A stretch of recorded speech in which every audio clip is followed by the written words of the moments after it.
بسم اللہ الرحمن الرحیم اللہم صلی علی محمد وآل محمد۔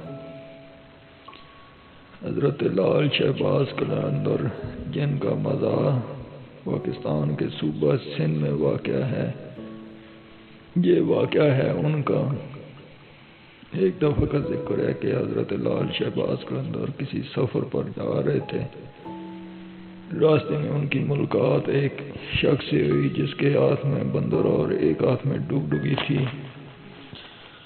حضرت لال شہباز قلندر نے اس شخص کی طرف دیکھا اور پوچھا کہ تم کون ہے؟ اس نے جواب دیا کہ میں قلندر ہوں۔ اس دور میں ڈگڈگی بجانے والے اور تماشا دکھانے والے کو قلندر کہا جاتا تھا۔ اس کی بات سن کر حضرت لال شہباز قلندر مسکرائے اور ہنسے۔ یہ دیکھ کر اسے برداشت نہ ہوا گیا اور ڈگڈگی والے نے پوچھا کہ آپ کون ہیں؟ حضرت لال شہباز قلندر نے کہا کہ میں بھی قلندر ہوں۔ تو یہ سن کر وہ مسکرایا اور کہا کہ آپ کے ہاتھ میں نہ تو بندر ہے نہ ڈگڈگی، تو آپ کیسے تماشا دکھاتے ہیں؟ چنانچہ لال شہباز قلندر نے کہا کہ پہلے تم تماشا دکھاؤ پھر ہم دکھائیں گے۔ ڈگڈگی بجانے والے نے ڈگڈگی بجائی اور بندر نے ناچنا شروع کر دیا۔ جب اس کا تماشا ختم ہو گیا تو حضرت لال شہباز قلندر سامنے دو درختوں پر چڑھ گئے اور اسے کہا کہ ان دونوں میں سے درمیان سے نکل جاؤ۔ وہ شخص آہستہ آہستہ چلتا ہوا ان دونوں درختوں کے بیچ اور حضرت شہباز قلندر کے نیچے سے جیسے ہی گزرا تو رنگ ہی بدل گیا۔ کیا دیکھتا ہے کہ ہر طرف ہریالی ہی ہریالی، سرسبز باغ اور خوبصورت ندیاں، چشمے اور خوبصورت پہاڑ ہیں۔ نہ تو گرمی ہے نہ سردی، بہت ہی خوبصورت موسم ہے۔ جیسے ہی وہ تھوڑا سا آگے ہوئے تو کیا دیکھتا ہے کہ ایک گھوڑے سواروں کا لشکر اس کی طرف آ رہا ہے۔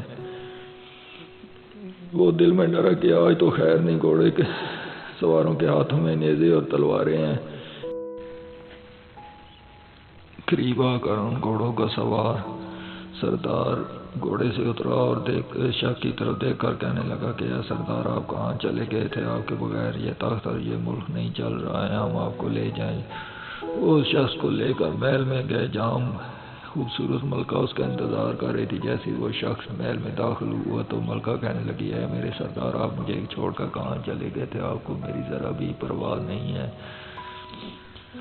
یہ دیکھا وہ شخص بہت پریشان ہوا، لیکن لہٰذا وہ سب کچھ بھلا کر وہ شاہی لباس پہن کر تخت پہ بیٹھ کے حکومت چلانے لگا۔ اس کے کئی شہزادے بھی پیدا ہوئے جو بڑے ہو کر جوان ہو گئے۔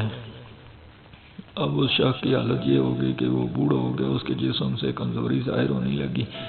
ایک دن وہ دریا کے کنارے بیٹھا یہی سوچ رہا تھا کہ میرے ساتھ آخر ہوا کیا کہ اسے سامنے وہی دو درخت نظر آئے۔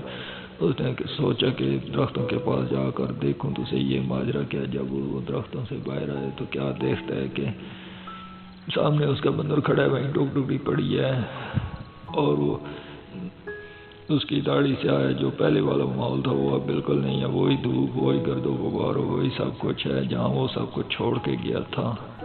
یہ دیکھ کر بہت حیران ہوا۔ اس نے دیکھا کہ شہباز قلندر بھی وہیں موجود ہیں۔